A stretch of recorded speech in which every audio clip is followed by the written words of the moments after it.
Olá, bem-vindo ao canal Boa Semente. Eu sou o pastor Júlio César, pastor da Igreja Assembleia de Deus em Bangu, Ministério de Madureira, pastor Sóstenes Silva e pastora Maria Cláudia, para quem deixamos a paz de Cristo. Estamos mais uma vez aqui comentando as revistas Editora Betel Dominical, quarto trimestre. Estamos estudando sobre a terceira epístola de João, instituindo o discipulado baseado na verdade, no amor e fortalecendo os laços da fraternidade cristã, e foi escrita pelo nosso pastor Alex de Melo Cardoso. Que lições abençoadas nós temos tido aqui. Eu tenho certeza que você tem gostado muito, eu também tenho sido muito abençoado, e hoje a gente está aqui de novo para compartilhar a lição de número 10. Se você não nos conhece, está chegando aqui agora, se inscreva no nosso canal, deixa o like, dá o glória, clica no sininho em todas as atualizações. Assim, sempre que a gente postar as coisas novas aqui, o estudo bíblico Boa Semente, os devocionais, os planos de aula ou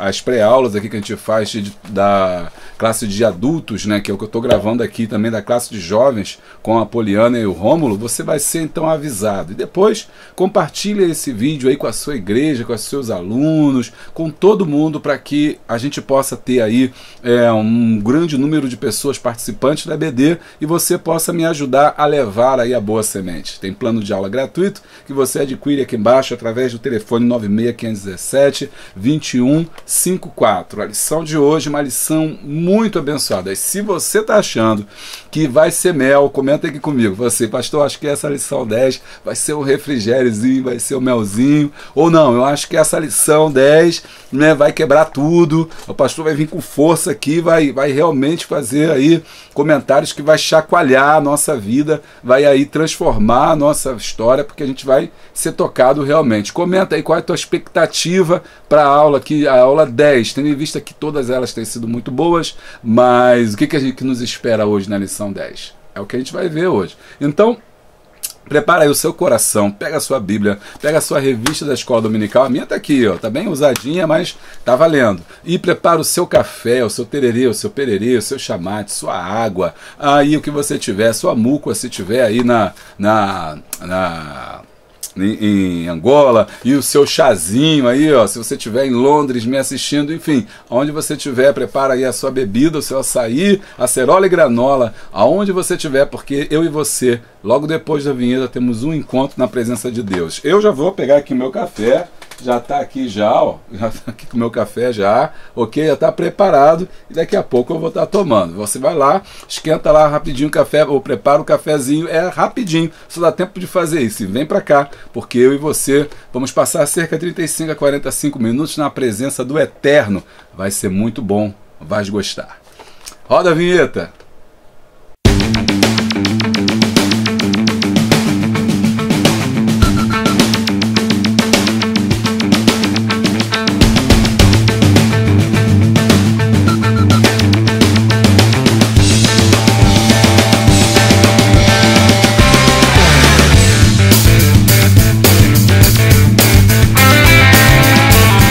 Voltamos. Se você quiser apoiar esse canal, né, você pode ser membro do canal Boa Semente, porque assim você vai ter vídeos exclusivos só para você e o seu nome vai estar lá no final, como aí nosso muito obrigado.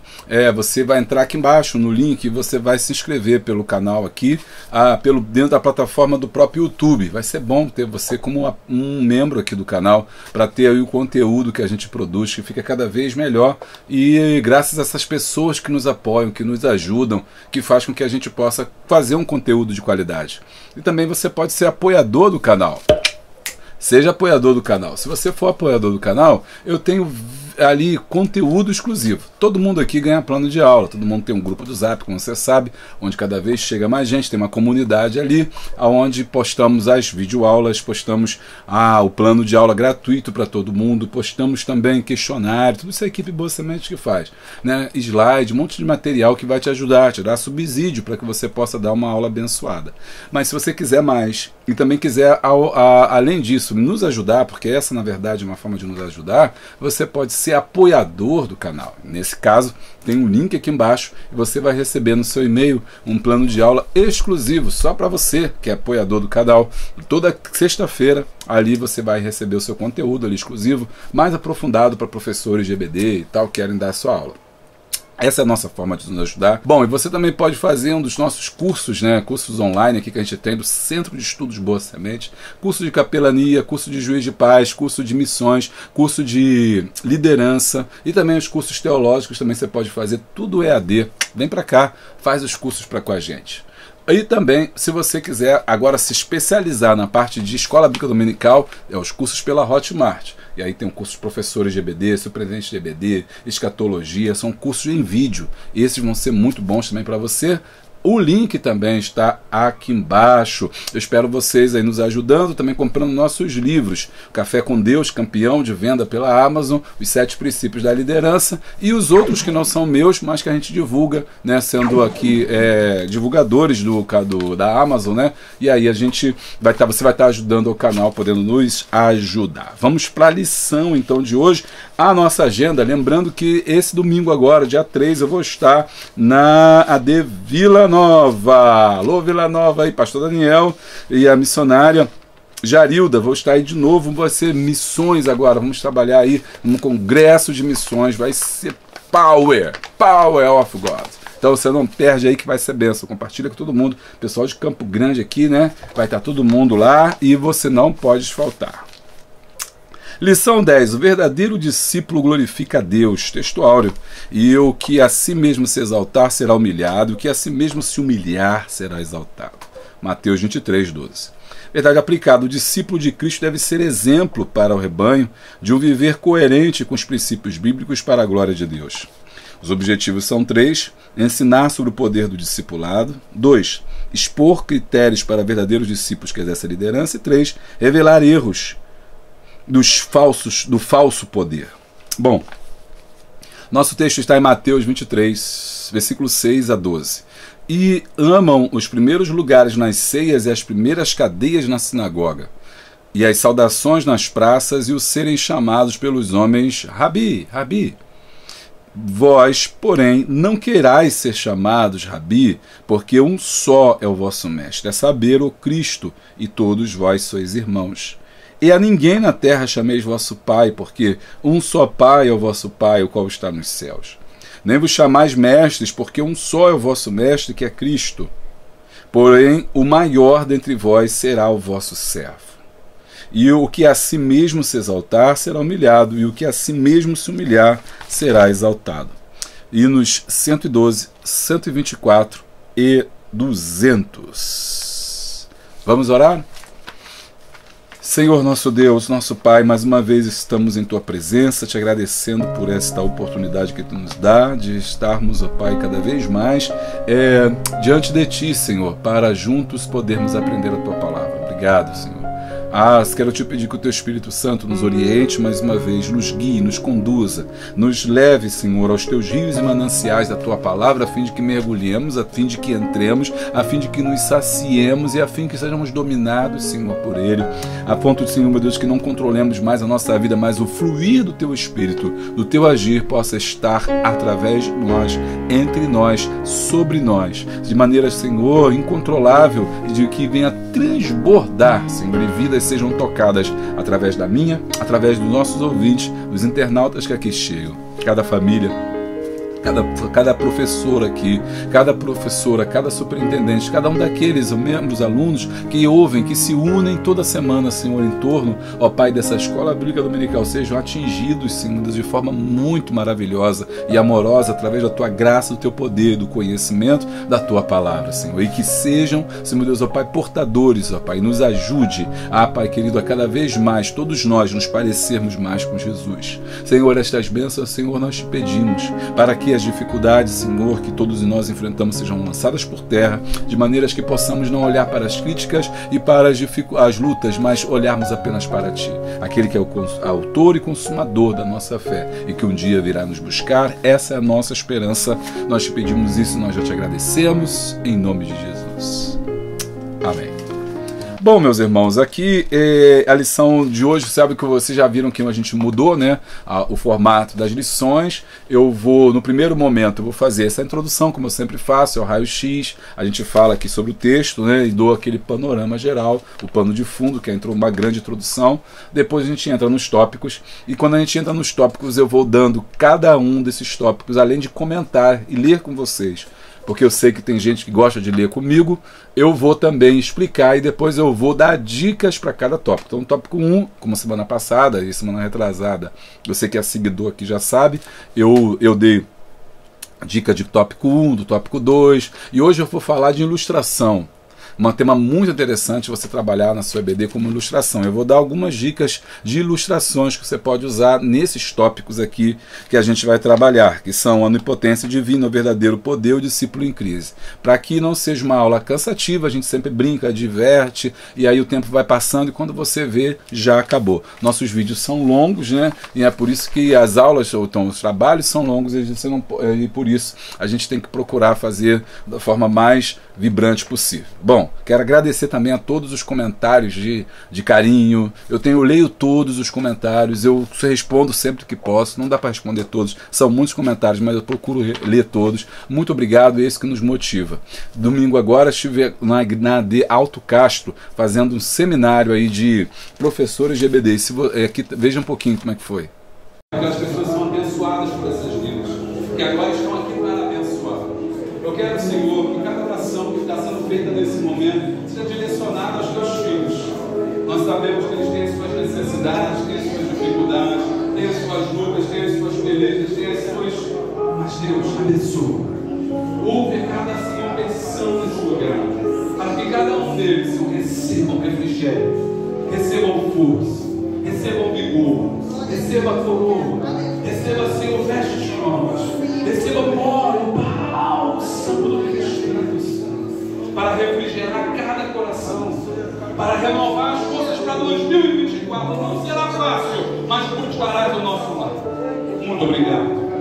É que nós te pedimos e agradecemos. Em nome de Jesus.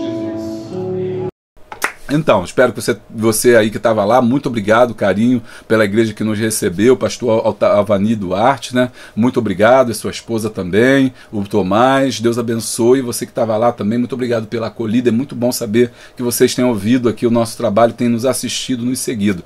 E você que quer também fazer uma formação de professores na sua escola bíblica dominical, formar professores para 2024, entre em contato com a gente, é o mesmo telefone, 96-517-2154. Bom, Mateus 23, né, o tema o texto que a gente está trabalhando, que você vai trabalhar em sala de aula. O que diz esse texto? Esse texto é um discurso de Jesus falando aos seus discípulos, instruindo os seus discípulos, conversando, sabe? Porque Jesus fazia isso, ele conversava com os seus discípulos, ele procurava instruir, ele educava os seus discípulos no caminho, quando comia, quando parava, quando descansava. Foram 3 anos e meio ali, full time, né, de uma formação ali full time, direto com os discípulos trabalhando, e todo o espaço ele procurava sempre trazer algum ensinamento. E Mateus, né, que é aquele que escreve para os judeus, portanto tem uma preocupação em relação a demonstrar que Jesus era o Messias que foi morto, ele vai trazer para a gente algumas informações importantes sobre toda a preocupação e as críticas que Jesus faz aos escribas e fariseus. E Jesus faz essa crítica aos escribas e fariseus, porque os escribas, eles eram aqueles que detinham um conhecimento, eram aqueles que escreviam a lei, eram aqueles que tinham todo o rigor para fazer as cópias. Sabe, não existia a Bíblia ainda. Então, naquela época, esses homens eram aqueles que escreviam, e eu já falei outra vez, mas vou hoje retornar a falar sobre isso, sobre a formação naquele tempo. Como é que era a formação? A formação judaica era muito importante, todo mundo, em princípio, todas as crianças recebiam algum tipo de formação, pelo menos o básico, né? Algumas seguiam a sua instrução até chegar aí aos altos estudos, né? Iam se tornar doutores da lei, aqueles que tinham mais recursos financeiros, aqueles que podiam pagar, porque as escolas eram locais de aprendizado, mas não eram baratas, não eram fáceis, não eram de fácil acesso, não era todo mundo que tinha acesso, e os professores eram muito caros, mas também muito respeitados. Por que eles eram caros? Porque para uma pessoa se formar naquela época era muito dinheiro, então a pessoa vinha já de uma família abastada. Então, seus honorários eram muito caros, então poucas pessoas conseguiam alçar esse conhecimento, se formar mesmo, ser um doutor da lei. Então, um doutor da lei era alguém que estudou muito a sua vida. Quando chegava aos 30 anos, era alguém que tinha uma formação altamente qualificada, e ele era a pessoa que ia instruir a outros, sobretudo no templo. Os escribas eram aqueles que escreviam, eles não ensinavam, mas necessariamente eram aqueles que copiavam, chamados copistas. Então são duas classes aqui que eram do conhecimento, da área do conhecimento. Os doutores porque ensinavam, os escribas porque copiavam, e de certa forma eles detinham o conhecimento da época. A terceiro grupo que a gente chama, que Jesus está começando nesse texto, advertindo os seus discípulos para que eles não fossem iguais, eram os fariseus. Os fariseus eram uma classe já religiosa, né? E essa classe religiosa que se formou, esses fariseus, eles se formavam, eram pessoas que galgavam altos postos, como aqueles doutores da lei ou escribas, que tinham um recurso financeiro, que a família podia investir um dinheiro nele, para que ele pudesse se formar. Ele seria então um fariseu. Não era qualquer pessoa que chegava a classe farisaica, né? Ou seja, seria um fariseu. Então eram homens separados e qualificados que estudaram durante muito tempo para isso. Ok. O problema é que esse conhecimento que os fariseus tinham, que os doutores da lei tinham, que os escribas reproduziam, não era passado até o povo. Pelo contrário, eles usavam esse conhecimento como poder. Eles usavam esse conhecimento para manipular o povo. Eles usavam esse conhecimento para dizer: eu sei, vocês não sabem. Você sabe aquela frase, né? Quem detém o conhecimento detém o poder? Todo mundo deve ter ouvido essa frase: quem detém o conhecimento detém o poder. Pois é, e eles detinham o conhecimento, eles conheciam a lei. Quando você chegava ali a ser um doutor da lei, com 30 anos já formado, ou um sacerdote, ou um fariseu, ou um saduceu, que a gente quase não fala aqui, mas também é uma outra classe importante, mas a gente não dá tempo de a gente entrar aqui nesse parâmetro, eram pessoas que estudaram muito, que conheciam a Torá, e geralmente sabiam de cor. Então não era uma coisa assim, qualquer conhecimento, era muito conhecimento, mas eles não usavam esse conhecimento em benefício do povo, mas usavam esse conhecimento em benefício próprio, se distinguindo do povo, querendo, por exemplo, os primeiros lugares no templo. Queriam honra e distinção. Quando eles chegavam em algum lugar, as pessoas tinham que se levantar, ou as pessoas tinham que ceder o lugar, para que eles pudessem se assentar. Eles se assentavam justamente no templo, nos principais lugares, porque no templo também tinham os lugares dos homens, por exemplo. O templo era extremamente hierarquizado. Do templo só entrava homens. Do lado de fora tinha o pátio das mulheres e depois o pátio dos gentios. Ou, se não me engano, a ordem é ao contrário. Primeiro o pátio dos gentios e depois o pátio das mulheres, lá fora. Então era extremamente hierarquizado. Mas dentro dessa parte dos homens também tinham os homens mais importantes que se sentavam na frente. Então, Jesus está olhando para esse grupo, está dizendo, olhando para os seus discípulos, dizendo: vocês não serão assim. Ok? Vocês não deterão o conhecimento como forma de poder. Porque quando você usa o conhecimento como forma de poder, você está manipulando. É o que o autor aqui vai chamar aqui, ó, no tópico, no terceiro objetivo, ele fala assim, ó, revelar erros do falso poder. Esse é um falso poder. Não é um poder verdadeiro. Cada vez que eu uso o meu conhecimento, meu prestígio, a honra que eu tenho, a fama, ou qualquer coisa que Deus permitiu que eu tivesse, porque tudo que a gente tem é de Deus, então qualquer ou dinheiro, qualquer coisa que Deus permita que eu tenha, e eu use isso em detrimento do povo, das pessoas, ou para me sobressair, ou para obter qualquer tipo de vantagem, isso não é um poder legítimo. Esse é chamado de falso poder. Por que o autor está chamando, por que a gente pode deduzir que o autor está chamando isso de um falso poder? Porque o verdadeiro poder, ele vai falar da gente: olha, isso não é poder, isso é um falso poder. Em outras palavras, a gente podia dizer que é um abuso de poder. mas não é um poder verdadeiro, porque o poder verdadeiro, ele emana de Deus. O poder verdadeiro não vem do homem. O poder verdadeiro não vem do meu intelecto, não vem do meu saber, porque tudo nós rendemos e apresentamos a Deus. É dele é que vem a verdadeira fonte de poder e de sabedoria, não é nossa. Portanto, quando um homem, preste atenção, vamos aprofundar. Começamos bem, deixa o like e dá o glória. Quando um homem quer ocupar esse espaço de poder que não o pertence, ele está usurpando o poder que pertence a Deus, ele está exercendo um falso poder. Lembra de Herodes? A Bíblia fala que Herodes morreu porque não deu glória a Deus. Aí as pessoas que não sabem, né, não têm conhecimento, ele fala, não, morreu, tá vendo? Porque não deu glória a Deus. Ele falou, Herodes, glória a Deus. Herodes não deu glória a Deus e morreu. Não, foi comido de bicho porque não. Quando diz que Herodes, quando os judeus estão dizendo que Herodes morreu porque não deu glória a Deus, quer dizer que Herodes quis se assentar no lugar de Deus, ou quis ser Deus, ou quis usurpar o poder de Deus. E o Senhor diz na sua palavra, a minha glória, lá em Isaías, não darei a outrem. Ou seja, eu não darei aos homens, não darei a imagens, não darei a ídolos, não darei a homens, seres humanos, ou seja, astros celestes, ninguém. A minha glória é a minha glória, ela pertence a mim e não darei a outrem. E quando Herodes, então, ele tentou de alguma forma se achar Deus, Deus então ceifou a sua vida, ou ali naquele momento, né, ceifou a sua vida, retirou a sua vida, para mostrar que a glória pertence a Deus, ou o poder verdadeiro pertence a Deus. Tá? Vem comigo, tá gostando? Deixa o like e dá o glória. Então Jesus, vamos lá para o texto, nós estamos saindo, isso aqui é a nossa grande introdução para você entender o que a gente vai trabalhar hoje. E amam, então ele está agora falando assim, tá vendo os fariseus? Está vendo os saduceus? Está vendo os doutores da lei? Aí ele fala assim, eles amam os primeiros lugares nas ceias e as primeiras cadeiras na sinagoga. Sinagoga, leva rapidinho, né? Vai lá que é importante.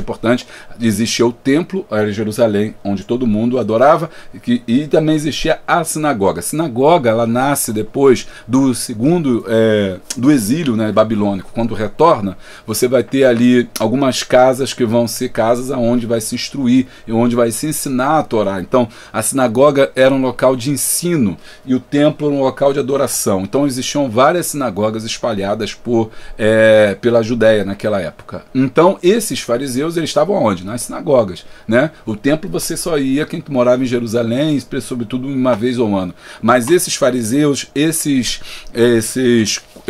escribas, eles trabalhavam na sinagoga, porque era lá na sinagoga que esses rolos que os escribas faziam ficava. Então eles praticamente eram funcionários dessas sinagogas, então eles estavam lá. E eles amavam, aqui ele está dizendo assim, eles amam, ou seja, eles gostam, eles fazem aquilo, o prazer deles é ter honra, de se sentar na frente, de ficar ali, para que todos vejam que eles estão na frente. Porque já que sabe que as pessoas que estão na frente são as pessoas que têm mais autoridade, então eles são, logicamente, as pessoas mais benquistas. Então Jesus está falando assim, ó, cuidado, vocês não vão ser assim.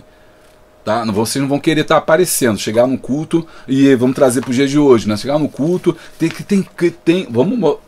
gente, às vezes tem obreiro que, se não botar ele no púlpito, ele desvia. Não me chamou, não, pastor não me botou no púlpito, eu tenho que ser honrado, que eu sou o obreiro da casa do Senhor. Me deixou lá embaixo, irmão. O diácono me deixou lá embaixo, irmão. Não é claro que não é de bom tom deixar um obreiro, um pastor, um presbítero lá na nave da igreja, mas se isso acontecer, isso não é para você murmurar não, para você dar glória a Deus, porque você não vai para a igreja para sentar no primeiro lugar não, você vai na igreja para adorar a Deus, para com isso. Então Jesus está falando aqui, vocês não vão ser assim, discípulos, Pedro, João, João,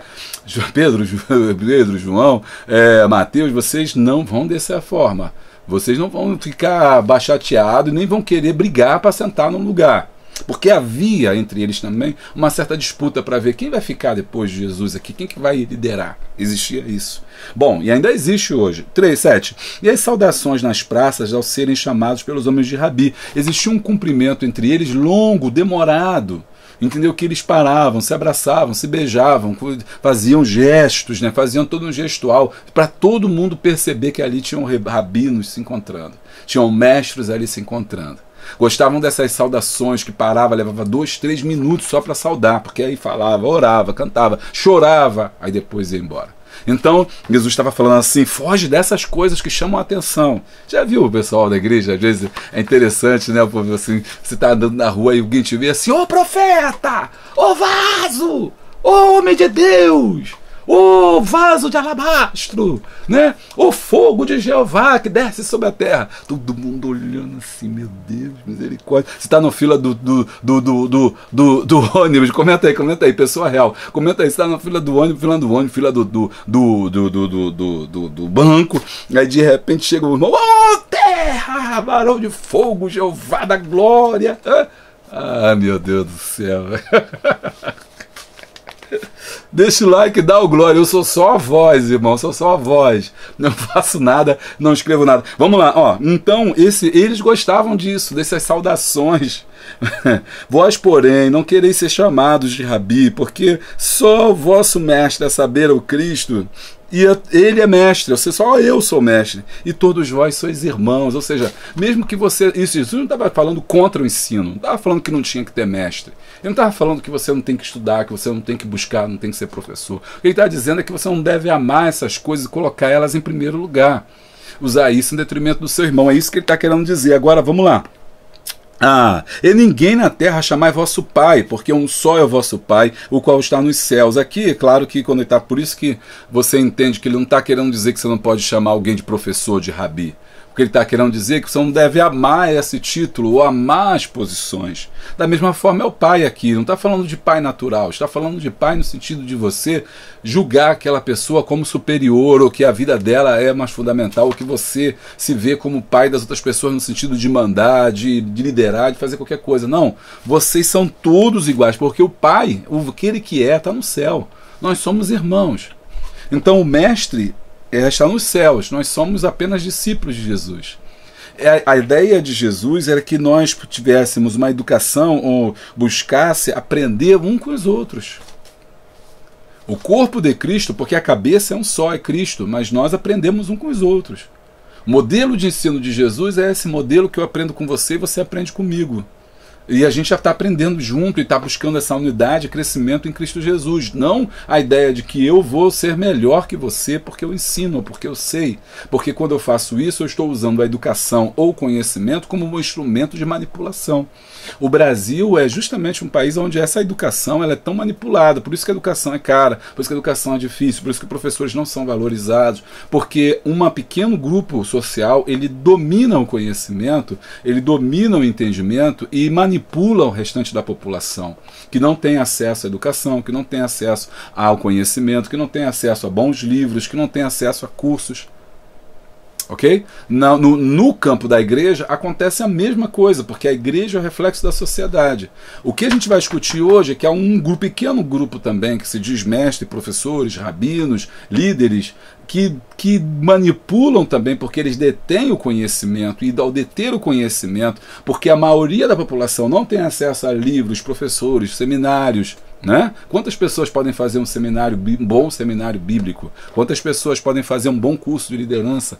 Quantas pessoas podem comprar boas bíblias? A Bíblia no Brasil, Bíblia de estudo, 100 e poucos, 150, 200, até 300 reais, você vai comprar uma Bíblia de estudo. Então, a maioria da população não tem acesso. E muitas pessoas usam disso para poder manipular o povo. E usa isso para poder submeter e subjugar as pessoas, para poder estar sobre as pessoas. Então, Jesus está dizendo aqui, não, entre vocês vão aprender um com os outros. A ideia é que a gente cresça junto, porque o poder, eu quero que você grave isso, o poder quando ele não é bem utilizado, ele corrói as pessoas. O poder que não é bem utilizado, ou ele não é focado na direção certa, ele corrompe o ser humano. E é por isso que temos que ter cuidado com o poder. Temos que ter cuidado com o dinheiro. 3 coisas que temos que ter cuidado. Temos que ter cuidado com o poder. Temos que ter cuidado com a fama. E temos que ter cuidado com o dinheiro. São 3 coisas que podem derrubar o homem de Deus. 2 coisas podem derrubar. O poder. Você dá poder àquela pessoa é um grande problema. Você dá fama àquela pessoa, isso é um grande problema. Porque isso pode corromper aquela pessoa. O poder corrompe porque tem muitas coisas que nós não fazemos porque a gente não pode. Sabe, ninguém se torna uma pessoa corrupta do nada. Ela já era coração corrupto, só não tinha oportunidade, ela só não tinha poder. Ninguém se torna uma pessoa arrogante de um dia para o outro. Ninguém se torna uma pessoa, fulano mudou, ficou arrogante. Não, ele não mudou, ele já era assim. Pastor, por que isso não... Porque ele não tinha o poder, agora ele tem, ele é chefe, ele é diretor, ele é... Entendeu? Então o poder, ele pode corromper. Então você tem que estar sempre cuidadoso. O bom discípulo de Cristo, o líder, o pastor, ele fala assim, olha, Deus me deu poder, mas eu tenho que ter cuidado com esse poder e entender que ele não vem de mim, mas ele vem de Deus. E que eu não posso usá-lo em benefício próprio, porque senão eu vou me corromper pelo poder que eu tenho. Quando Jesus, já estava em Mateus capítulo 4, quando Jesus está sendo tentado no deserto, uma das coisas que o diabo faz é fazer com que Jesus seja tentado pelo poder que tem. Se tu és filho de Deus, olha a dúvida, se tu és filho de Deus, ele estava com fome, transforma esse pão, essa pedra em pão. Jesus disse, não, porque está escrito que nem só de pão viverá o homem. O que Satanás quis fazer? Satanás quis corromper o poder. Olha, o corrompimento do poder seria, olha, você não, eu posso usar o poder de Deus em benefício próprio. Quantas pessoas têm usado o poder de Deus em benefício próprio? Oração de 10, oração de 5, oração de 20. Eu vejo isso. Aí o pessoal vai na internet, tá cheio disso aí. Eu vejo uma revelação na tua vida, não sei o que lá. Faz um pix pra mim de 10, de 5, de 20. Aí, mano, tô vendo um demônio na sua casa. Não sei o que lá. Ih, o profeta de Deus, acabou de entrar alguém nessa live. Outro dia eu fiquei horrorizado. Eu não assisto essas coisas, mas apareceu no feed do Instagram. Eu falei, que isso, gente? O povo vai atrás. Não, eu sei que vocês não vão atrás. Vocês têm uma boa liderança, um bom ensino bíblico. Vocês não vão atrás disso. Mas o povo está aí atrás. Então ele está usando, essas pessoas estão manipulando, estão usando um poder que nem sempre é o poder de Deus, geralmente, porque Deus não está nessas coisas, mas usando as pessoas. Isso é um exemplo de um falso poder, né? Ou um exemplo de manipulação de poder. A fama é um outro problema, né? A fama é um outro problema. Muitas pessoas querem ser famosas, né? Muitas pessoas querem... O problema é o que você quer fazer com a sua fama. Por que você quer ser famoso? Qual é o teu coração? Essa que é a questão. Deus vê a intenção e não a ação. Por que você quer ser famoso, né? Uma das coisas que eu sempre pedi, eu não queria ser youtuber, eu não me julgo youtuber. Tudo que eu faço, os livros que eu publico, os cursos que eu dou, o canal aqui no YouTube, no Instagram, a página do Facebook, Pastor Júlio César, o site Pastor Júlio César, tudo que eu faço, eu tenho um intuito só. Eu vendo cursos, eu vendo livros, eu boto pregações, eu faço videoaulas, eu só tenho um intuito. É fazer com que a boa semente seja dispersa, seja falada, seja colocada. E como é que eu faço isso? Eu faço isso através da mídia. Mas eu eu uso a mídia para um objetivo, e esse objetivo é propagar o nome de Jesus. Mas eu não me vejo como um youtuber. Eu não me vejo como uma pessoa que tem seguidores. Eu sou um pastor que estou na internet. Porque esse poder que eu tenho aqui de poder falar, de poder dizer, ele pode ser mal utilizado, mal interpretado, e você vê isso quando as pessoas fazem isso em benefício próprio, e ele é muito perigoso. Então, a fama pode te corromper. E quantas pessoas famosas a gente vê na internet de escândalo, por quê? Porque se deixaram corromper pela fama. Na verdade, então essas coisas, o poder, a fama, né, elas são extremamente poderosas, né? Porque elas podem realmente destruir um cristão.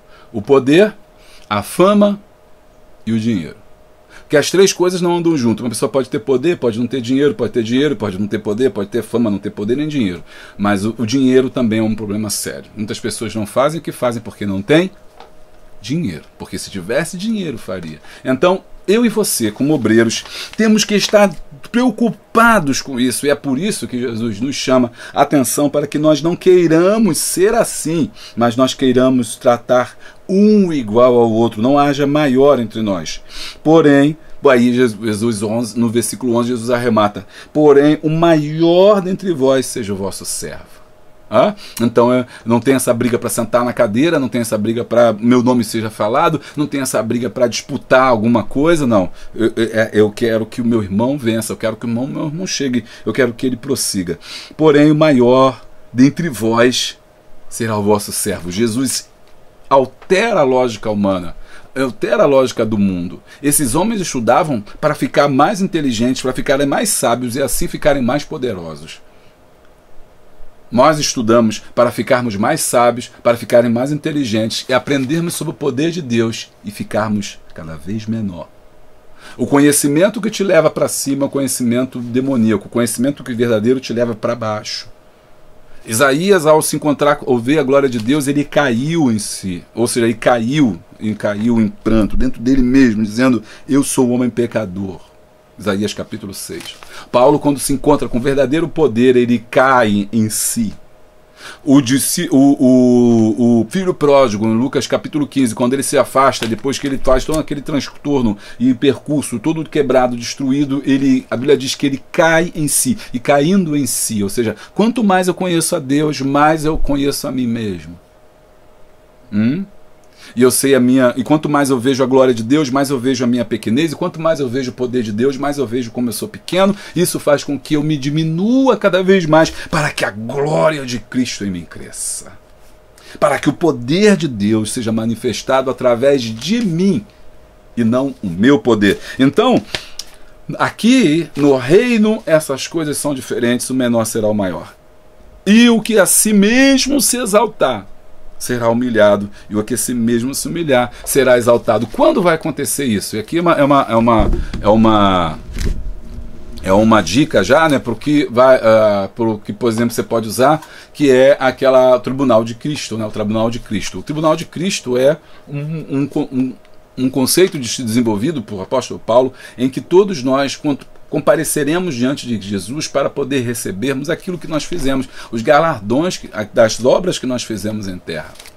Então, é importante entender que naquele dia, quando isso acontecer, nós vamos receber a paga por tudo que nós fazemos na terra. Outra referência sobre isso está lá na parábola dos 10 talentos, em que os servos se apresentam ao Senhor para receber o pagamento pelo seu trabalho.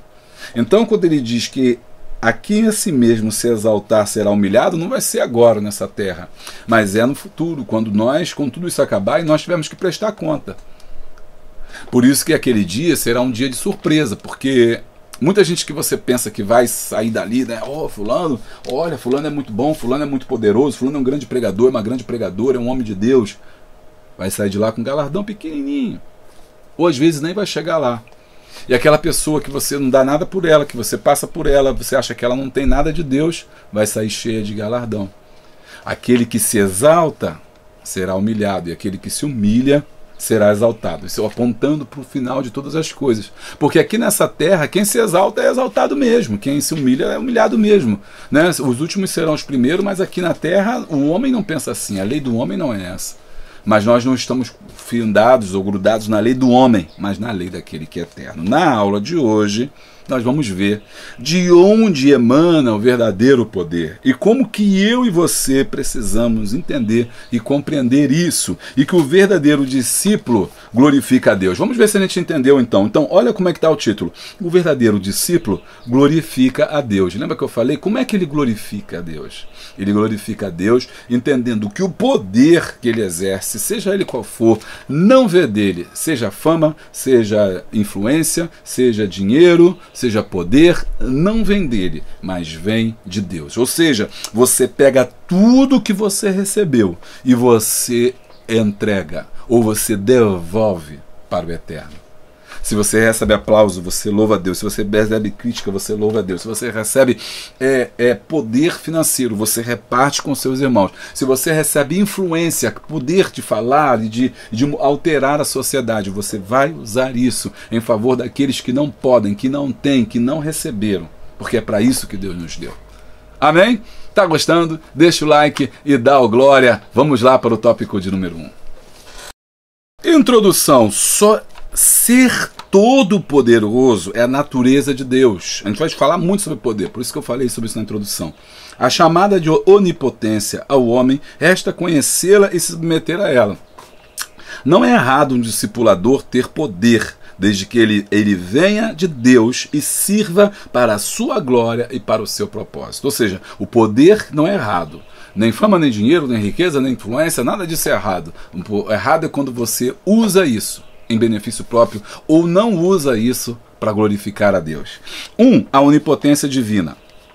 O termo onipotente vem do latim omni, todo completo, compotens, aquele que pode, potente. O nome de Deus em hebraico é El Shaddai, que significa Deus Todo-Poderoso. Assim, foi assim que ele se apresentou a Abraão. Gênesis 17:1, Abraão, eu sou o Deus Todo-Poderoso. Conhecer esse atributo divino é fundamental para que o ser humano se coloque na dependência do Deus que tudo pode. Jó 42:2, eu sei que tudo pode. Engana-se quem pensa que conhece Deus, mas se acha poderoso. Jesus disse, sem mim, João 15:5, nada podeis fazer. Jesus destacou o poder de Deus em contraste com o humano, Mateus 19:26. Olha, veja bem, vamos lá. Poderoso, El Shaddai, o Senhor é todo poderoso, quer dizer que todo o poder está nas mãos de Deus. Isso é um atributo, eu grifei lá, atributo. O que é um atributo? Atributos são características pelas quais nós podemos conhecer alguém. Então aquilo é um atributo. Por exemplo, a água, ela é inodora. Esse é um atributo da água. A água é inodora. Eu posso,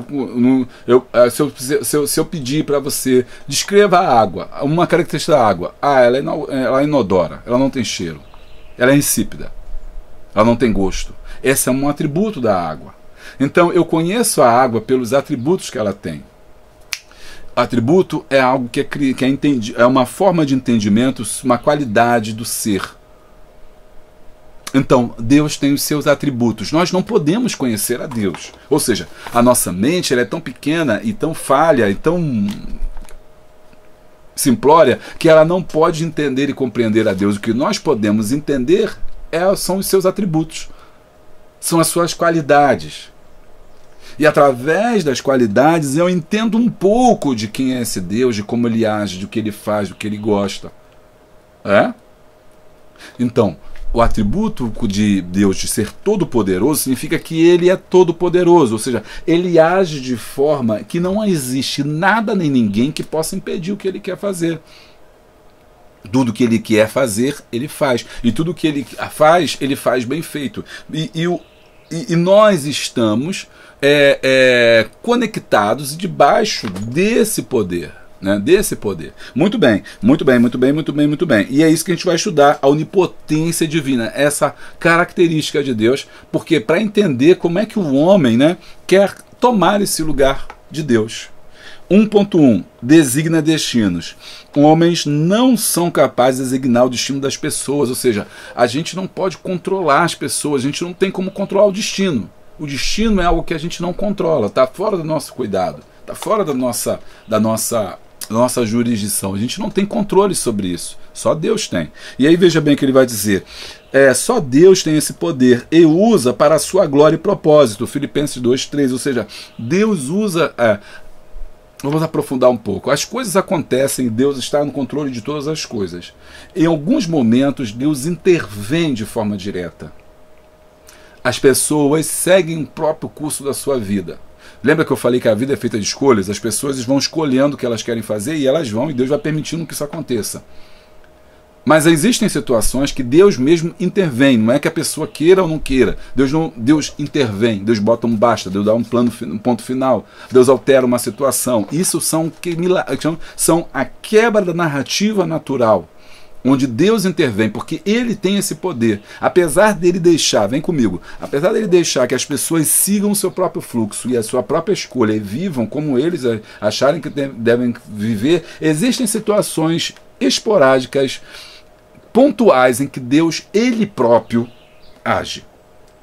Por exemplo, aqui não trouxe, mas eu estava estudando isso para falar para vocês e me vem a ideia do povo de Israel no Egito. O que acontece?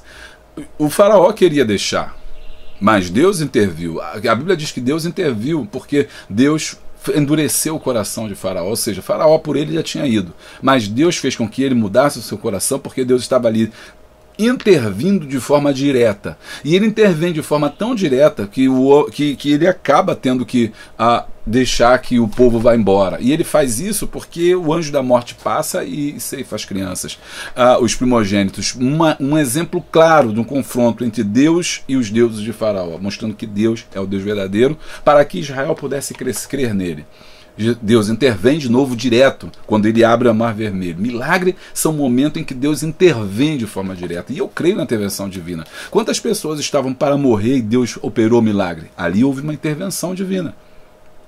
Sabe, aquela pessoa que estava para morrer e Deus curou, de um câncer terminal e Deus curou, de um problema, uma doença, sabe, que não tinha cura, mas Deus curou, milagre aconteceu, Deus agiu, Deus ainda age, porque Ele tem o controle de tudo, creia nisso. Às vezes você está, não sei com quem eu estou falando aqui, mas de repente você está passando por um problema, uma dificuldade, Deus tem poder para intervir, a mão sobrenatural de Deus não está encolhida para que não possa agir. Então Deus vem e intervém, e Ele às vezes intervem, e é isso que a igreja crê. A igreja crê na intervenção divina na nossa vida. E presta atenção, vem comigo. E essa intervenção divina visa justamente tirar quem está embaixo e colocar às vezes quem está em cima.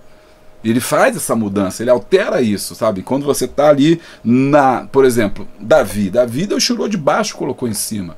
Ali foi intervenção de Deus ali. Então Deus intervém, mas nós temos que reconhecer, para não sair aqui da lição, que a Ele só pertence o poder da intervenção. Isso chama-se ser todo-poderoso. Jó vai falar assim: se tu quiseres.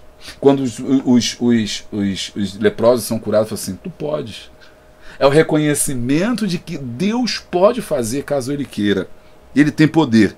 A maior mudança do destino do homem foi quando seu filho, aí tem esse exemplo também interessante que o autor traz, por exemplo, quebrou a narrativa humana. O homem ia morrer, ia para o inferno, todo mundo vai para o inferno, Jesus vem, morre por nós e quebra isso aí. Ele mudou. Homens com sede de poder estão com seu coração nas coisas da terra. Mas Mateus 6,21 vai dizer que você não deve colocar seu coração no tesouro na terra, onde ladrões e ferrugens consomem. Como Diótrefes, que procurava ardentemente ser reconhecido como a pessoa mais importante naquela igreja local. Quando eu e você colocamos, então, achamos que as pessoas estão debaixo da nossa autoridade, que nós temos o poder sobre elas, nós estamos nos colocando no lugar de Deus. Quando nós achamos que nós temos o poder de vida, você que é chefe, você maltrata os funcionários, você que é gerente e você pune, e tu não ouve as pessoas, você que é pastor, né, e não ouve, você que é líder e você não considera as pessoas, humilha os outros, você está usurpando um poder, uma autoridade que Deus te deu. É isso que ele está dizendo assim, olha só. Por quê? Por que você está fazendo isso? Isso não é um atributo seu, é um atributo de Deus. Você está querendo ter o lugar de Deus. Porque só ele, 1.1, designa destinos. Só ele, 1.2, promove santidade. A santidade é um atributo comunicável de Deus. Aqui nós temos a segunda classe de atributo. Nós temos um atributo que não é comunicável. E existem atributos comunicáveis. Atributo que não é comunicável é esse poderoso, ao Shaddai, ser todo-poderoso. É um atributo que só Deus tem. Mas Deus também tem outras características ou outros adjetivos que Ele tem, mas que compartilha com o homem. Por isso é chamado comunicável, porque comunica de Deus até o homem. Qual? Por exemplo, a santidade. O atributo comunicável é aquele que Deus compartilha com o homem. Por exemplo, está em Gálatas 5:22, amor, bondade, santidade. Deus tem, o homem tem. Paz, mansidão, temperança. Deus tem, o homem tem, fruto do Espírito, né? A santidade, ou seja, a separação do pecado, é exigida por Deus. Não se deve confundir santidade com religiosidade, sendo essa um esforço meramente humano e vão para alcançar o sagrado. Então olha que tremendo aqui. Santidade não é religiosidade.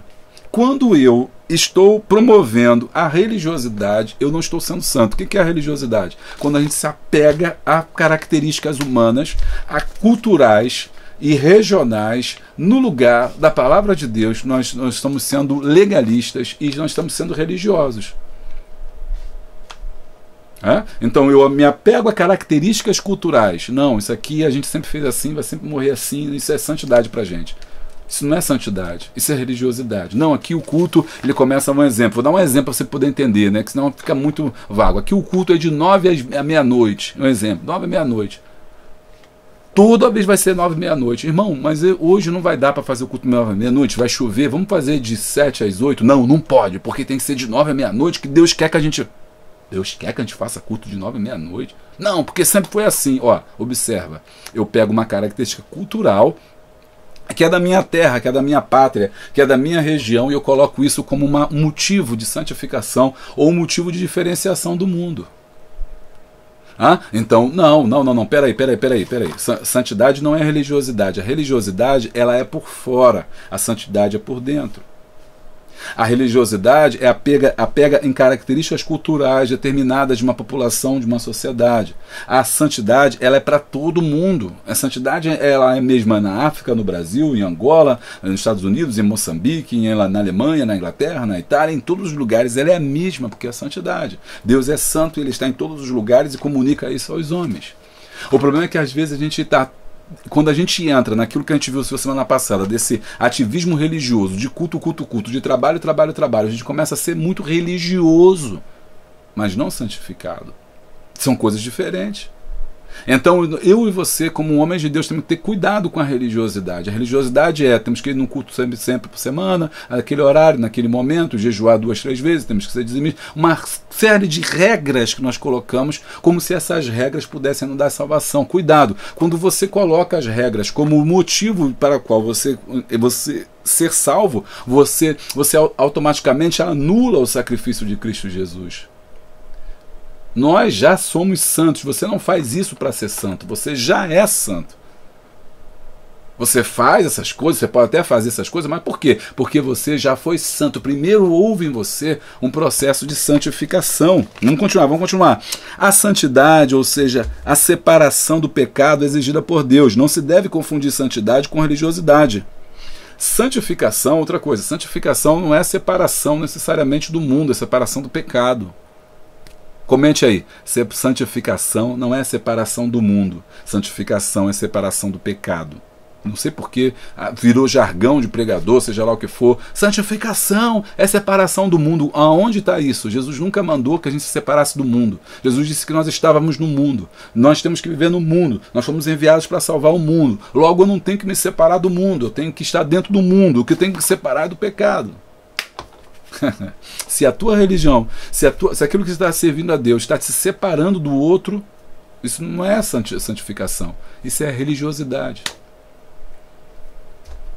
Se você aquilo que você aprende na igreja está separando você da sua família, isso não é santificação, isso é religiosidade. Está te separando da comunidade, está separando dos seus familiares, está separando daquelas pessoas que você gosta, está separando você do seu bairro, você está se excluindo do convívio social, porque você é santo demais. Isso não é santidade. Isso é o quê? Isso é religiosidade. Cuidado. Por meio do sangue de Jesus, todos são santificados. Aqui, está aqui. Não foi eu que escrevi, não. Isso é só a voz, ó.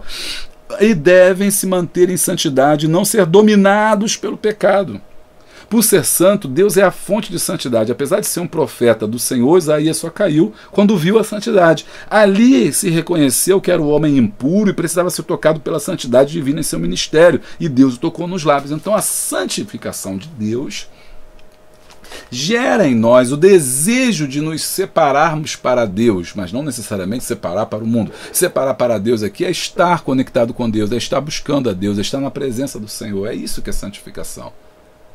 É estar buscando Senhor, é estar unido a Ele, estar parecendo com Ele, porque se esse atributo é comunicável, eu quero que Ele esteja unido a mim.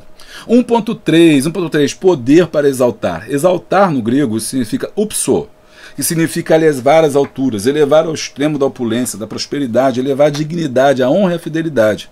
É uma ação divina que afeta a vida natural e espiritual. Só é alvo dessa bênção quem reconhece o poder de Deus e se humilha perante Ele. Deus resiste aos soberbos, como Diótrefes, né, que diz aqui. Então, deixa eu ler aqui um comentário que é muito interessante aqui. Quando acreditamos saber de tudo e começamos a emburrecer. Ele proferia palavras maliciosas contra o apóstolo João, que é o Diótrefes, ao invés de pregar para exaltar a Cristo. Pregava contra o seu líder. Ele não se importava com as questões éticas, morais e espirituais. Aqui está no comentário de professores 3 pontos importantes, né? Éticas, morais e espirituais. Aqui é importante, porque muitas das vezes... essa questão ética, moral e espiritual é muito importante quando você vai fazer as críticas. Ele criticava João abertamente, não queria que João tivesse contato com os irmãos, né? E aí ele quebrou 3 regras importantes que o autor fala aqui. A ética. O que é ética? Nem tudo a gente pode falar, sabe? Nem tudo a gente pode falar, nem tudo a gente pode dizer, porque tem uma ética.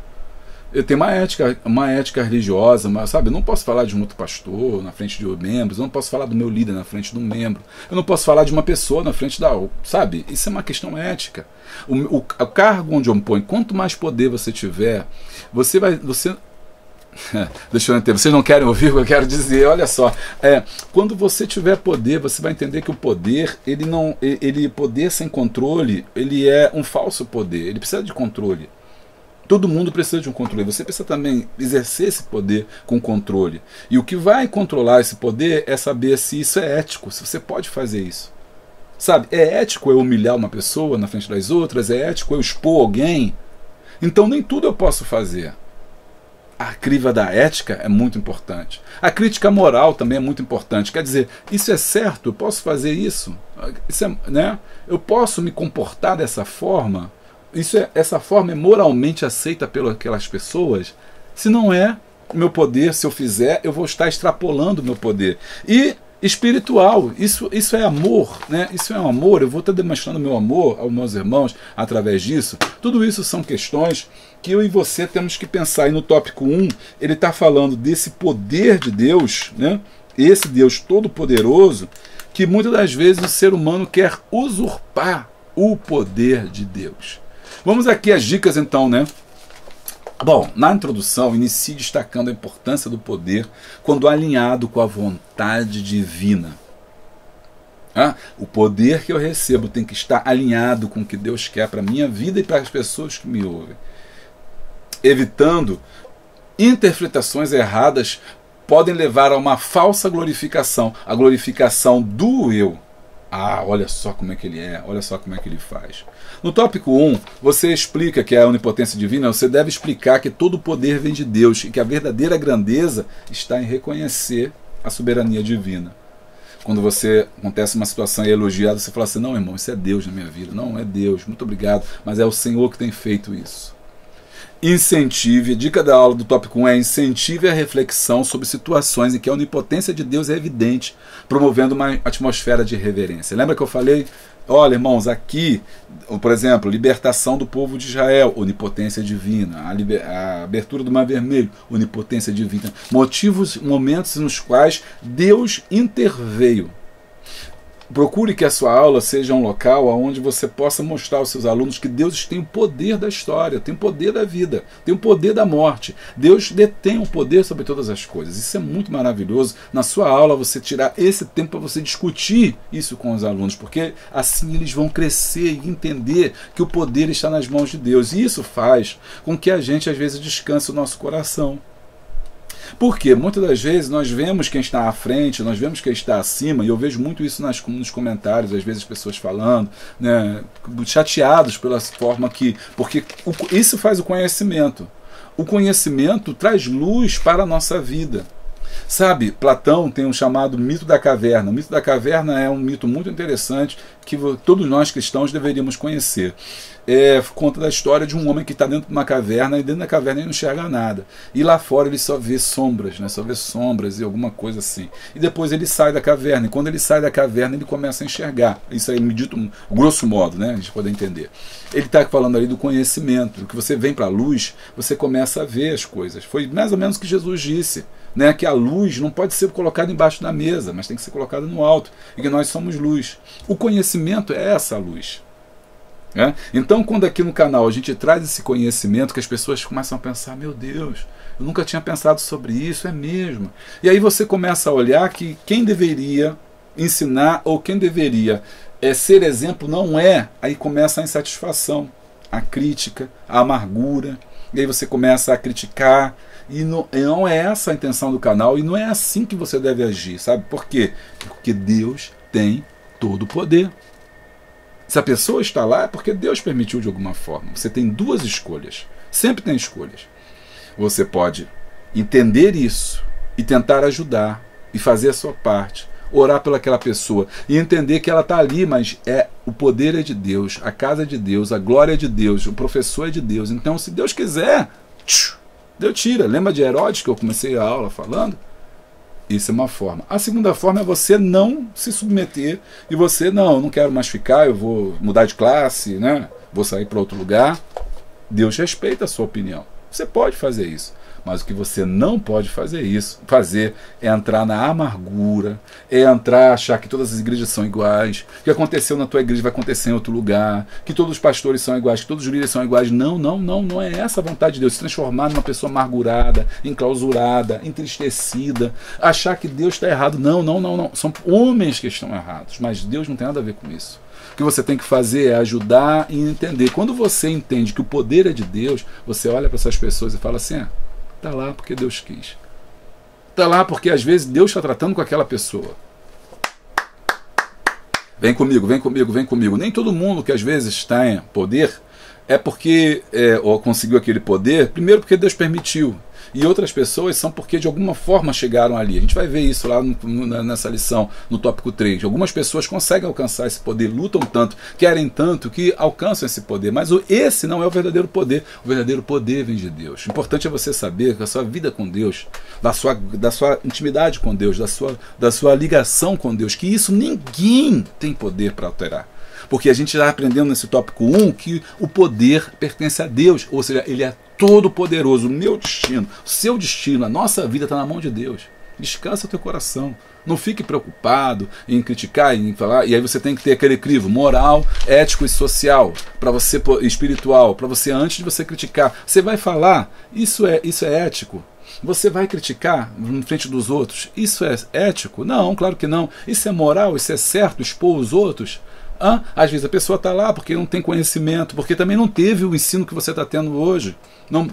Então tudo isso tem que ser relevado. É espiritual, que às vezes você, para tentar resolver uma situação, você vai destruir uma igreja, vai destruir uma comunidade, sabe? Coisas que você... Estou dizendo que você tem que passar pano, não estou dizendo que está certo, não. Estou dizendo que você, como cristão maduro, como professor de EBD, tem que saber, entender e compreender que o poder está nas mãos de Deus. Ilustração. Aqui eu acho que você deve usar exemplos bíblicos, de personagens que reconheceram a grandeza de Deus. Por exemplo, Moisés, diante da sarça ardente, Gideão, Davi. Tem Paulo, apóstolo Paulo também, quando ele cai diante de Deus e ele fala que todo o seu conhecimento ele coloca como esterco na presença do Senhor. Então você usa essas ilustrações sobre a onipotência de Deus. É muito interessante você trabalhar aí. Agora eu quero que você procure aí, a gente vai estar colocando aqui embaixo uma ilustração que você pode usar. E se você for membro do apoiador do canal, desculpe, você tem plano de aula exclusivo. E não esquece, o que você está esperando para fazer o curso de professores de EBD? É lá que a gente tem dica assim. Certificado no final, você vai fazer no conforto da sua casa, você vai ter... Eu tenho que falar, porque tem 10 mil pessoas, nem 100 fizeram, então eu tenho que sempre falar. Basta falar de novo, vou falar até você fazer esse curso e ser um dos melhores professores. Eles vão gostar, e quem vai agradecer são os seus alunos, pela qualidade de aula que você vai dar. 2. O verdadeiro poder. Aí, no tópico 1, a gente falou poder pertence a Deus. No tópico 2, que esse é o verdadeiro poder. Olha quem é esse verdadeiro poder. Jesus veio mostrar o verdadeiro poder. Na contramão do mundo, esse poder está associado a um coração dedicado, incorruptível, às atitudes generosas, sem esperar nada em troca, e à solidariedade junto com os que sofrem. E eu fiquei estudando, eu fiquei pensando, que poder é esse? Claro, é o amor. Esse é o verdadeiro poder. E é isso que ele vai tratar aqui no tópico 2, falando que Diótrefes não tem, que é o necessário, e que tudo que nós fazemos, o poder que nós recebemos, nós devemos exercê-lo em amor, porque o amor é a regra de todas as coisas. Eu posso ter dinheiro, posso ter fama e posso ter influência, mas se eu não tiver amor, como diz o apóstolo Paulo, eu sou como metal que tine. Então, o poder que eu tenho tem que ser regrado pelo amor. A fama que eu tenho tem que ser regrada pelo amor. A influência que eu uso, ela tem que ser usada em amor. Vamos lá, tá só começando. Paulo resumiu o verdadeiro poder de um discípulo na figura de Jesus, que sendo Deus, esvaziou-se a si mesmo. Filipenses 2,7, tomando a forma de homem. O pequeno e o grande aqui, ó, o trabalho aqui, ó, o pequeno e grande. Quando você pega Filipenses 2, é interessante, eu já falei isso aqui nas aulas, né? Ele vai fazendo uma narrativa. O apóstolo Paulo constrói o texto de maneira que ele pega lá no universo, lá na glória, lá nos anjos, lá no trono de Deus, deixa o trono, vem para os anjos, vem menor que os anjos, vem até os homens, se faz forma de homem, morre na cruz, é sepultado, para depois ele dar um nome e receber um nome, que é todo nome, que é sobre todo o nome, cujo joelho toda a língua cujo nome toda a língua confessará e todo joelho se dobrará. Filipenses capítulo 2. Então, observe, aquilo que é grande é revestido, né, do pequeno. Então, quando nós pegamos esse poder, o verdadeiro poder está nisso, está em amar. Eu fico pensando, pessoas tão influentes, tão poderosas, mas são pessoas mais simples. Eu conheço na universidade pessoas que, sabe, doutores, professores, que não ficam, sabe, eu sou doutor, eu sou isso, aquilo. São pessoas que são simples. E na igreja alguém estudou um pouquinho, já acha que é melhor que os outros. Então, tudo isso é falta de conhecimento. Por cumprir sua missão, Deus o exaltou sobremaneiramente. 2.1. O que é esse poder? O que o verdadeiro poder faz? Número 1, revela inteireza de coração. O coração do discipulador deve estar inteiramente voltado para o seu chamado, que é cuidar do rebanho de Deus. Estou falando com pastores aqui, né? Então tem que estar dado a isso. Os religiosos estavam presos ao status de seus cargos, que faziam questão de exibir. E o pior é que o amor deles estava nisto. Aqui a gente lê o texto lá, os fariseus, os escribas e os doutores da lei, eles amavam os primeiros lugares. Por quê? Porque ele ama o título. Eu sou doutor, eu sou mestre, eu sou rabi. Então eles amavam aquilo, mas não o que eles faziam para fazer, não como eles. Uma coisa é eu dizer, olha, eu gosto disso aqui porque eu sei que eu estou abençoando pessoas. O canal é uma fonte para eu poder abençoar milhares de pessoas que chegam aqui. Como um comentário que eu recebi de uma irmã que falou, eu me sinto abençoada com o canal. Outras pessoas disseram assim, eu fiquei feliz em encontrar o canal. Minha vida mudou depois que eu encontrei o canal. Ora, isso é maravilhoso. Então, todo o meu sacrifício, todo o meu esforço não é para ter um canal grande. A ideia é que atinja as pessoas. Então, o canal é o meio pelo qual eu chego no seu coração. Eu toco você. Eu preciso desse canal para fazer esse toque em você, para chegar onde eu não chegaria, para tocar onde eu não tocaria. A diferença é quando eu amo o canal e não as pessoas. Então eu uso o canal para poder me sobrepor às pessoas. Então, o canal, oh, glória, aleluia. Observa a diferença, mas não as pessoas. Não. Se você quer ouvir, você ouve. Se você quer assistir, você assiste. Se você não quiser também, tanto faz. Eu não estou nem aí para você. Eu não preciso de você. Observa. Então, a gente não pode usar o poder pelo poder, mas o poder usado para atingir alguém, para tocar as pessoas. Então, número 1, né, que ele bota aqui pra gente, revelar a inteireza do coração, ou seja, o pastor deve estar inteiramente voltado para o seu rebanho. Então, se ele faz melhorias na igreja, não é pela igreja, mas é pelo rebanho, pelas pessoas que estão lá. Eu amo esse ar-condicionado. Não, eu amo as pessoas. Eu coloco ar-condicionado porque eu amo as pessoas. Eu amo telão de LED. Legal, bacana telão de LED. Tô doido pra ter um telão de LED, irmão. Fala comigo aí, hein? Aquele telão de LED maneiro. Meu nome, deixa meu telão. Irmão, você sabe quanto é esse telão? O telão é caríssimo, não sei o quê. O problema não é o telão. Eu amo vocês, por isso eu coloquei um telão. Eu amo vocês, por isso eu faço café da manhã. Eu amo de vocês, por isso que eu trago uma boa palavra. Eu amo vocês, por isso que eu estudo a Bíblia. Eu amo vocês, por isso que eu preparo a melhor coisa. Não é por causa da coisa, mas por causa das pessoas. Vem comigo. Os religiosos estavam presos ao status de seus cargos que faziam questão de exibir. Eu sou isso ou aquilo. Aí eu grifei. E o pior é que o amor deles estava nisso. João serviu com amor. João 21:20. E alertou que aquele que não ama não conhece a Deus, porque Deus é amor. Deus busca líderes segundo o seu coração. Então eu e você precisamos buscar Deus segundo o coração de Deus, coração do eterno. Isso é lindo quando a gente começa a entender isso. Número 1, revela a inteireza do coração. O quê? O verdadeiro poder. Quando eu estou diante do verdadeiro poder, meu coração é revelado. Ok?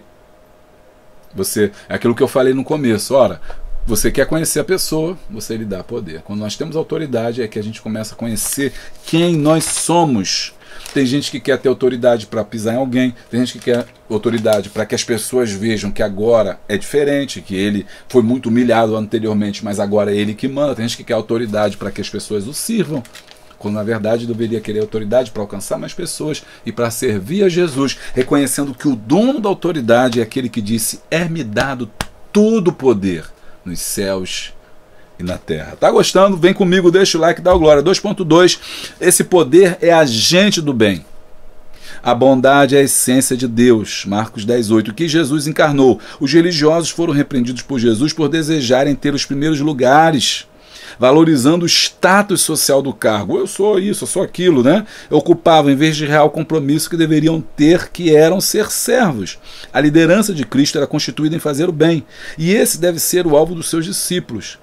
Empatia é a característica indispensável do discípulo. O que é empatia? É conectar pessoas.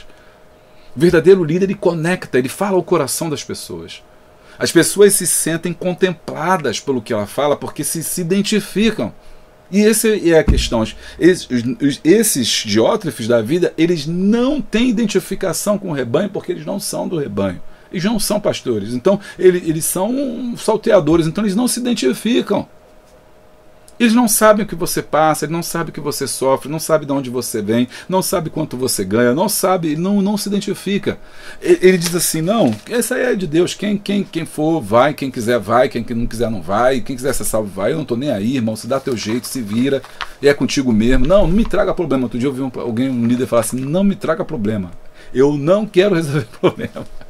O problema da sua família, resolve na sua família. O problema da sua casa, não me traga. Eu não estou aqui para resolver problema. Olha, tá aí para fazer o quê? Você está fazendo o que aí se tu não quer problema? Tu quer fazer o quê? Só quer sentar na cadeira. Você está na cadeira aí, você quer só o título. Eu sou fulano, eu sou mestre fulano, eu sou Diótrefes. Só quer ser o título Diótrefes. Mas você não quer o trabalho, né? Então, olha só, e aí por isso que essas pessoas, quando falam, não há empatia, não há conexão.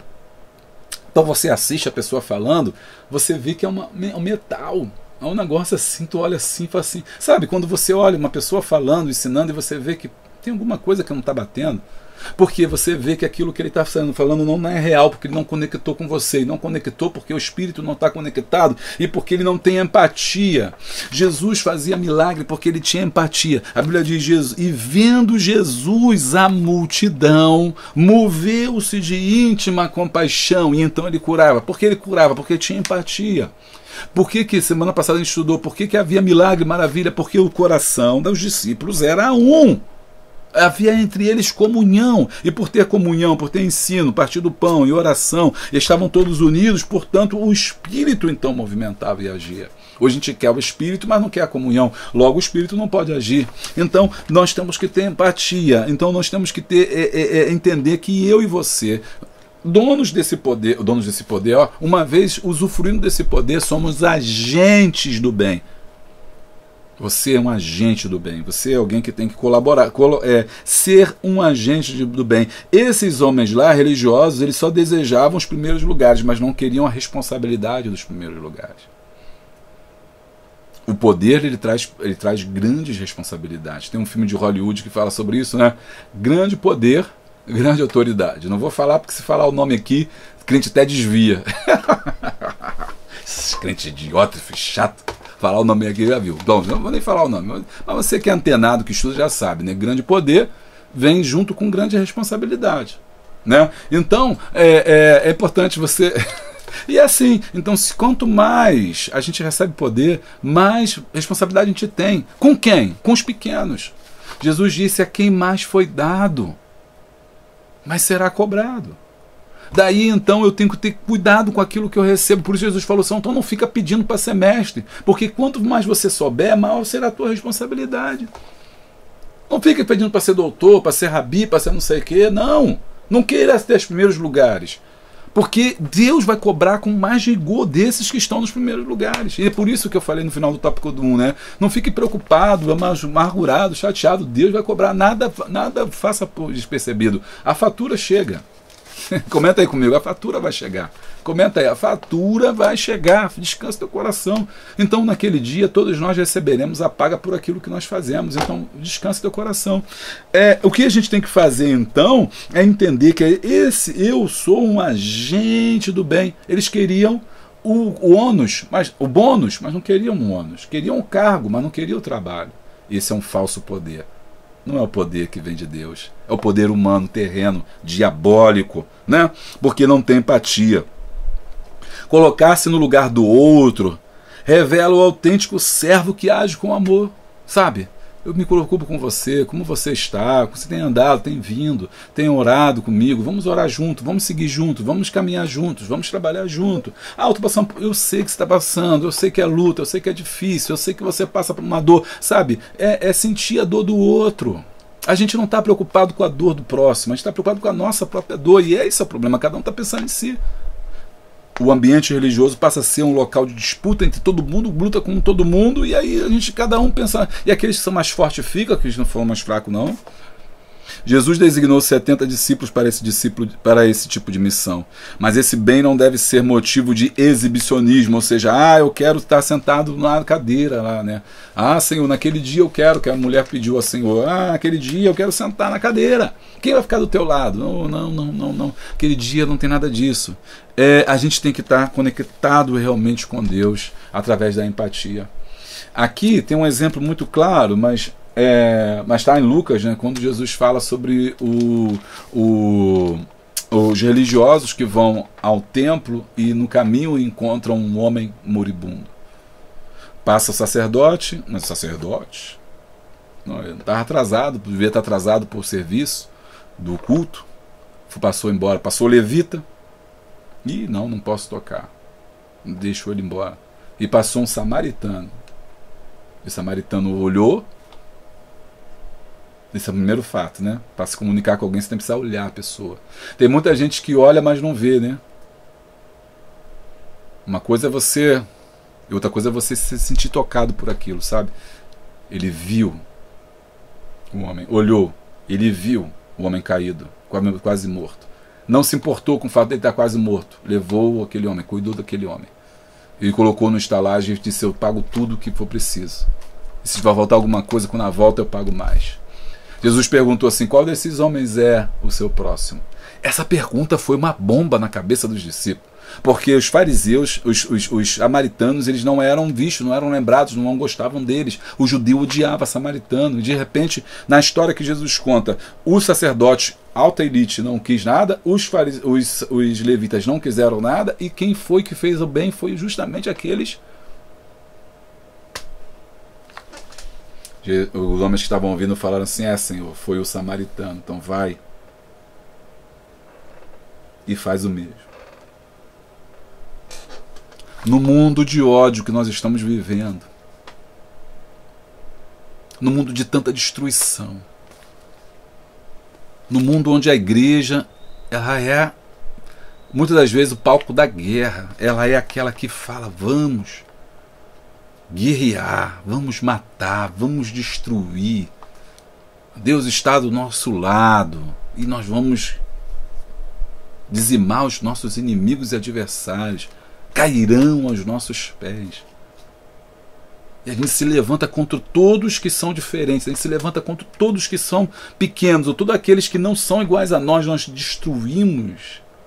Isso não é poder, isso não é Jesus, isso não é amor. Isso não é o discurso de uma igreja, de nós, enquanto servos de Deus, que devíamos abraçar e acolher e saber que por trás daquelas pessoas existem vidas. Por trás daquelas pessoas existem pessoas. Porque o ódio, ele alimenta mais ódio. O ódio alimenta ódio. O ódio alimenta ódio. Onde vem alguém, né? Eu não vou falar aqui os nomes para não... Vem alguém e executa e depois vai embora, e aquelas pessoas que ficam ali sofrem aquela perda, sofrem aquela dor, e nasce o ódio. E sabe, esse ódio nunca vai ter fim até os homens se converterem a Jesus, o príncipe da paz, do amor. Não estamos falando de certo e de errado, o errado é errado, o certo é certo, mas a violência, o ódio, a beligerância, o olho por olho, dente por dente. Eu fico pensando, será que nós não temos mais lendo a Bíblia? Olho por olho, dente por dente. Não, eles vieram, fizeram isso, então a gente tem que ir lá e fazer aquilo. Tá certo, tem que ir lá e matar. Não, não, tá certo, olho por olho.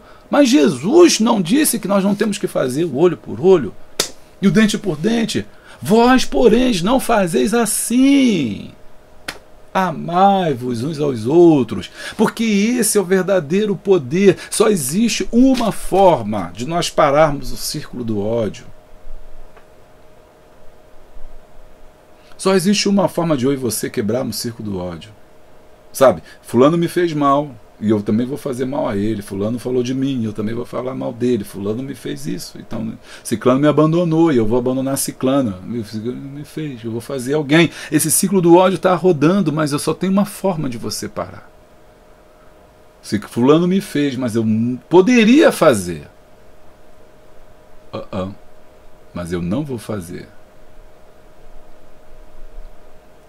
Eu quebrei o ciclo do ódio. Quebrei. Quando eu me dispus a não repetir ou não revidar. Eu podia fazer. Eu sou mais forte. Sou mais poderoso.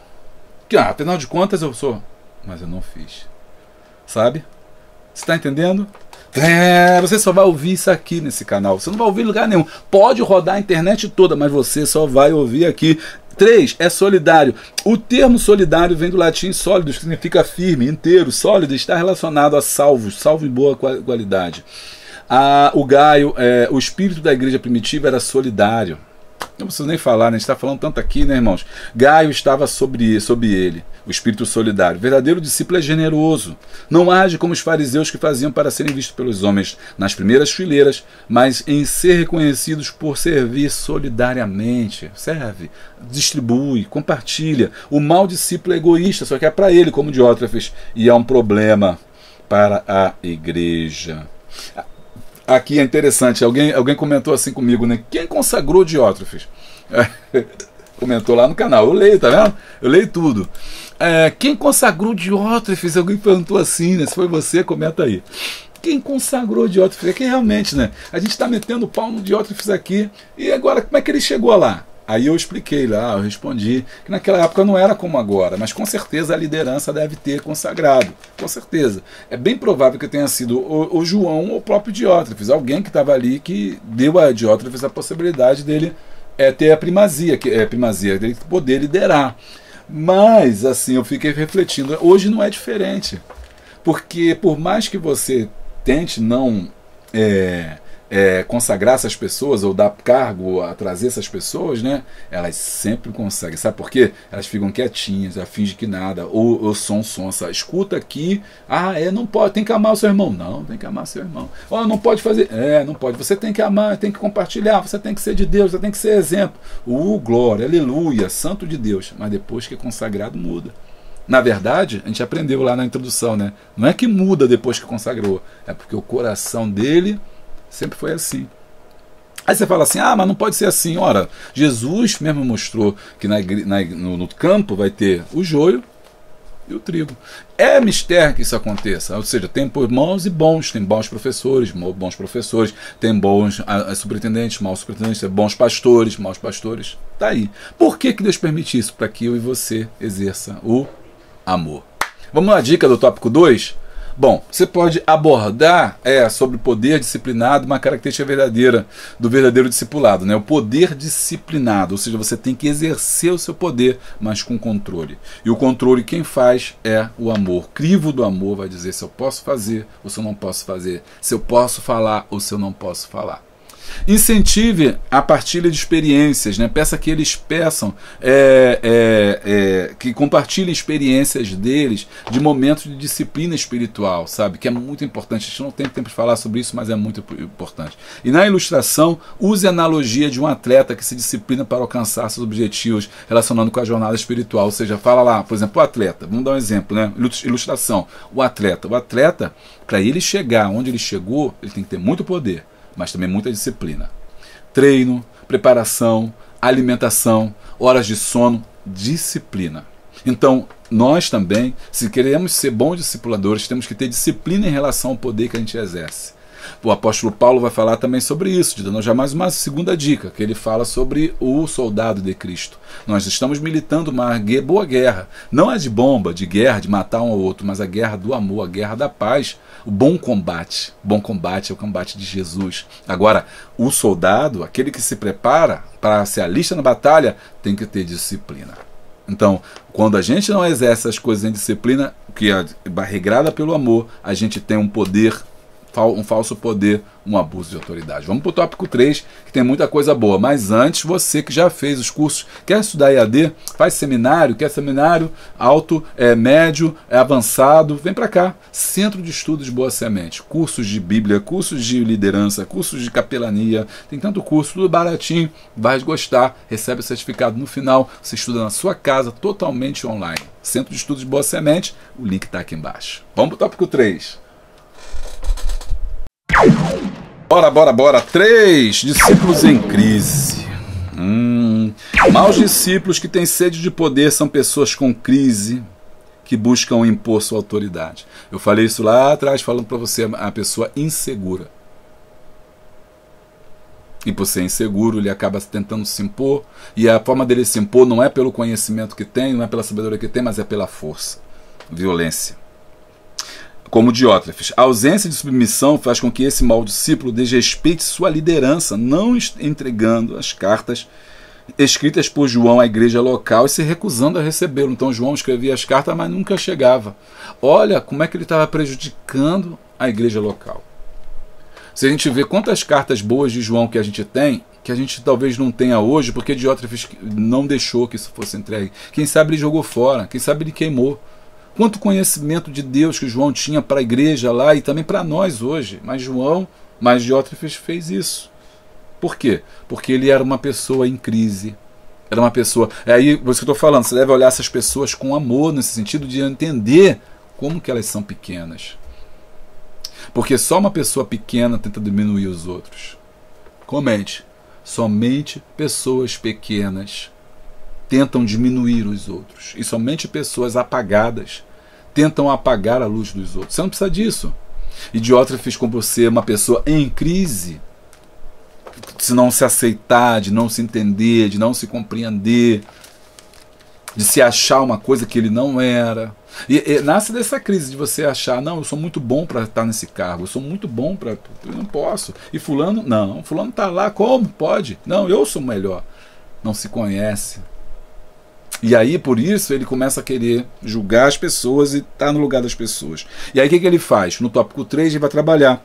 Desafia a autoridade, ignora a fonte da autoridade, não serve de exemplo. Vamos lá. Desafia a autoridade. O desejo de primazia de Jó fazia com que ele desafiasse a autoridade espiritual que estava sob João. Isto mostra a sua arrogância e destemor. Jesus deixou claro que os religiosos adoravam ser chamados de rabi, termo que designava poder para o ensino para conduzir os outros. No coração deste religioso havia o sentimento de superioridade, mas Jesus destacou que o maior teria que ser servo do menor, como fez o próprio diabo. Esses mesmos rabis desafiaram também a autoridade de Jesus. 3.2. Ignora a fonte de autoridade. Toda autoridade vem de Deus. Por essa razão, responde a ele sobre como desempenha. Se não der fruto, será cortada. Era assim na época de Jesus, da primeira igreja primitiva. Lembra que eu falei? Deixa. Se não for de Deus, daqui a pouco Deus arranca de lá. Quem exerce autoridade eclesiástica sobre as suas próprias regras está em pecado e precisa se arrepender. Ao não mostrar arrependimento por seu abuso de poder, Diótrefes mostrou sua arrogância e orgulho. O discípulo de Cristo está sempre sob a autoridade de Deus, serve ao propósito dele, ou seja, de Jesus. Colossenses 1,16.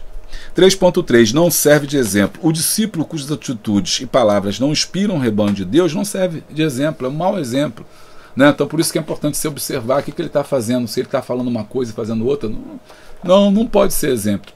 Quer falar de família, não tem família. Quer falar de honestidade, não é honesto. Quer falar de amor e não ama. Eita, eita, eita, eita. Jesus disse que o discípulo deve ser julgado pelos seus frutos. Mateus 7,16. Quem quer apenas se mostrar abre aspas, santo, fecha aspas, para a multidão, não passa de religioso. Jesus disse que será humilhado, ou seja, ele tem uma aparência, mas não é aquilo que ele é. Mas quem se humilha sob a autoridade de Deus é exaltado por ele, ou seja, aquele que reconhece que é falho. Olha, irmão, tem minhas falhas, tem minhas dificuldades, nós somos iguais, estamos buscando melhorar e vamos para o céu. Olha a diferença. Esse que se humilha, Deus exalta. Entendeu? E reconhecido por seus pares. Como Gaio e Demétrio foram reconhecidos pelos irmãos que estavam lá. E no comentário ele fala assim: as pessoas não precisam de discipuladores brilhantes, mas de testemunhas fiéis que apontem para o meio de suas palavras, por meio de suas palavras e exemplos de vida, para aquele que foi crucificado e ressuscitado. No tópico 3, quais são as dicas aí que a gente tem, pastor Júlio? Vamos lá. Analise os erros cometidos por aqueles que buscam o poder para si mesmo ao invés de glorificar a Deus. Eu dei vários exemplos aqui, né, de erros que as pessoas cometem. Se colocar na presença, acima dos outros, julgar melhor do que os outros, não ter um conhecimento sobre si mesmo. Então você pode analisar, colocar isso na classe. Eu fiz muito isso já aqui, quando eu trabalhei o tópico 3, comentando aqui com vocês. E leve os alunos a eles mesmos, isso é muito interessante, eles mesmos refletirem sobre isso. Até que ponto nós estamos, na reflexão, buscando esse poder? E por que a gente está buscando isso? Por que você quer ser professor? Deus trabalha com a intenção. Por que você quer ser líder? Por que você quer esse cargo? Para ajudar, para ser uma líder servidor. Tem um momento aqui no comentário que ele fala sobre liderança servidora. E até no livro eu falo um pouco sobre isso, nos 7 princípios da liderança, onde eu falo sobre a liderança servidora, é aquela que Jesus fez, que era justamente de liderar para ajudar o outro a desenvolver o seu potencial. O verdadeiro líder, ele serve às pessoas. Então todo o meu poder, tudo aquilo que eu recebo tem que ser para ajudar a servir o próximo. Se Deus me deu recurso financeiro, eu preciso usar esse recurso financeiro para ajudar aqueles que não têm a desenvolver esse potencial e também, por sua vez, conseguirem alcançar os seus recursos. Se Deus me deu influência, eu preciso usar essa influência não só a favor do reino, igreja, mas a favor dos pequenos, fazendo contatos, fazendo intercâmbios, fazendo forma de que aqueles que não têm essa voz, não têm essa possibilidade, possam também alcançar. Assim de que o reino de Deus seja visto e que as pessoas conheçam a igreja pelo amor, que é a marca do cristão. E na ilustração, conte histórias bíblicas ou casos contemporâneos que evidenciam consequências de um poder mal direcionado. Aqui a gente tem um exemplo de um poder mal direcionado, que a gente pode... Qual é o personagem, né? Ilustração. Aqui a gente não tem bem uma ilustração, mas tem exemplo de pessoas que usaram mal o seu poder. Exemplo, na Bíblia que a gente tem, que você pode usar na sua aula, é o poder do Acabe. Acabe se achava no Reino do Norte. Ele achava que Elias estava errado e ele estava certo. A ponto de ele chamar Elias de o perturbador de Israel. Ele usava o seu poder de forma errada. Alguns reis também usaram também o poder de forma errada, quando, por exemplo, Manassés usou o poder de tão forma errada que ele introduziu o culto a deuses estranhos. Ali trouxe culto de Baal, culto de Azera, cultos que eram diferentes de Israel, ele introduziu lá no meio de Israel. Ele usou o poder para o mal, Jezabel usou o poder para o mal, e Saul usou o poder que ele tinha para tentar matar Davi. Então muitas das vezes esse poder ele pode nos corromper, pode ser usado de forma errada. Há exemplos na Bíblia de pessoas que usaram o poder de forma errada, e como é que esses exemplos podem nos ajudar? E aí você pode fazer isso, usar essas ilustrações para poder ajudar aí a sua aula. Conclusão, encerre reforçando a ideia de que todo poder verdadeiro vem de Deus e deve ser exercido com disciplina, visando a glorificação do Criador, ou seja, o de Deus. Ok? Bom, eu tenho mais algumas ilustrações aí que a gente pode trazer. Uma ilustração aqui sobre a onipotência divina. Você faz, por exemplo, uma orquestra sinfônica. Veja uma orquestra sinfônica. Toda orquestra sinfônica está debaixo da liderança de um maestro. E todo mundo ali está em harmonia. Ninguém pode querer ser melhor, maior que ninguém ou maior que alguém. Não, todos eles estão juntos num objetivo comum. Assim também é o reino de Deus. Ele tem que ser como uma sinfonia. Ele tem que ser como uma orquestra sinfônica, na verdade. Tem um maestro que é Cristo Jesus e tem vários líderes que estão ali à frente, mas todos estão trabalhando em harmonia para que a verdadeira grandeza seja alcançada.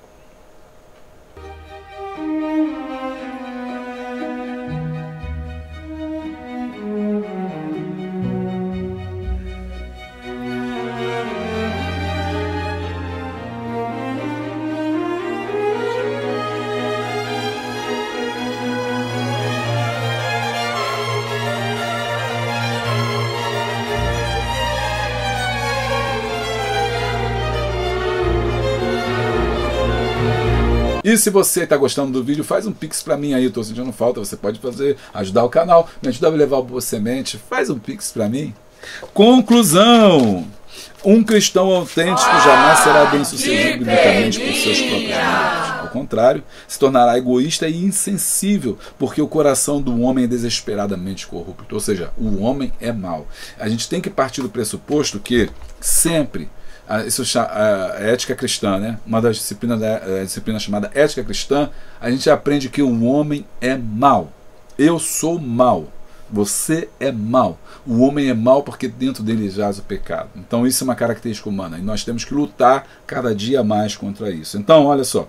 Ao contrário, se tornar egoísta e insensível, porque o coração do homem é desesperadamente corrupto, é mau, corrompido pelo pecado.